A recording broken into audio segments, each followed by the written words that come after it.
सर्वांना सर्व काळ सर्व शुभेच्छा।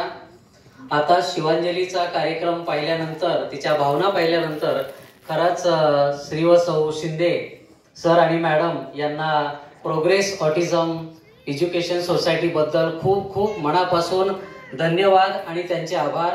खरं असं म्हटलं जातं की यथा भवो तत भवती, म्हणजे आपण ज्या पद्धतीनं विचार करतो त्या पद्धतीनं घडत जातं। याचा प्रत्यय मला खरं या ठिकाणी आलेला आहे की मी गोविंद जगदाळे, अध्यक्ष रोटरी क्लब ऑफ वाल्हेकरवाडी आणि माझे चिंचवड वाल्हेकरवाडी येथे गेली 26 वर्ष कोचिंग क्लासेस आहेत। मी सर्वसामान्य मुलांना शिकवतो। मलाही एक मुलगी आहे।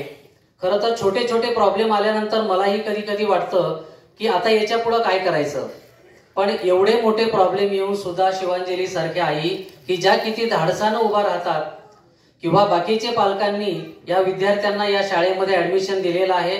आताचं जर पाठांतर पाहिलं तर कौतुक वाटतं की आपल्या सुद्धा लक्षात मराठी ओळी राहत नाही, संस्कृत मधल्या श्लोक ही मुलं एवढं पाठ करतात आणि याच्यापेक्षाही त्या शिक्षिका करून घेतात। म्हणजे मला असं वाटतं की आताच्या आधुनिक काळातल्या या जिजाऊ आहेत। कालच आपण जिजाऊंची जयंती साजरी केली, त्याच्यातला एक प्रसंग मला आठवतो आणि मला वाटतं सर तुम्ही सोडलं तर सगळे लेडीज आहेत त्याच्यामध्ये, की या सर्व लेडीजचं खूप करावं तेवढं कौतुक कमी आहे। जिजाऊच्या पोटामध्ये गर्भामध्ये ज्या वेळेला शिवराय वाढत होते त्यावेळेचा एक प्रसंग आहे। त्यावेळेला जिजाऊंना जे डोहाळं लागायचं त्या डोहाळ्यामध्ये जिजाऊंना वाटायचं की हातामध्ये तलवार घ्यावी किंवा आपण घोड्यावर बसून स्वारी करावी। त्याच वेळेला पोटामध्ये वाढणारा शिवबा त्याच्या सुद्धा मुठी वळल्या जायच्या आणि त्या मुठी वळत असताना जिजाऊ म्हणायच्या, बाळा तू आता बाहेर ये, कशासाठी ये तर जळण्यासाठी ये, कारण सगळीकडं अंधकार पसरलाय, इथे दिवसा डोळ्यासमोर अत्याचार होत आहेत, ते पाहण्याशिवाय आमच्या समोर कुठलाही मार्ग नाही। कारण जिजाऊंना माहित होतं की छोटीची पंथी सुद्धा किती मोठा अंधकार नष्ट करू शकते। कदाचित शिंदे मॅडम आणि सरांना सुद्धा हे माहिती आहे की हे केलेले जे प्रयत्न आहेत ना ते या विद्यार्थ्यांच्या किंवा पालकांच्या जीवनातला अंधकार नक्कीच नष्ट करणार आहे।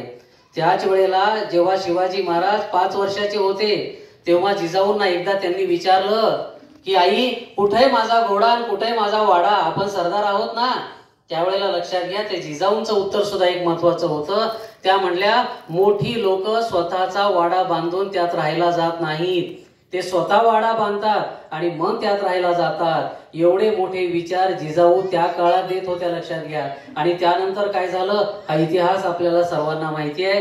तर अशा पद्धतीनं आताच्या या जिजाऊच आहेत की ज्या खूप काम करतायत आणि मला वाटतं की या तुमच्या शिक्षकांकडे आणि या संस्थेकडे पाहिल्यानंतर असं वाटतं की आमच्या समोर असलेल्या अडचणी ही कुठल्याच प्रकारच्या अडचणी नाहीत। आम्ही एकदम सुख समाधानामध्ये जगत आहोत आणि रोटरी क्लब ऑफ वाल्हेकरवाडी ही इंटरनॅशनल संस्था आहे, साधारणतः 200 पेक्षा जास्त देशांमध्ये काम करते। आमचे पण काही काम करण्याचे काही ठिकाणं आहेत, काही पैलू आहेत, पण त्यामध्ये मला असं वाटतं की सर आम्हाला इथून पुढे तुम्ही संधी द्यावी।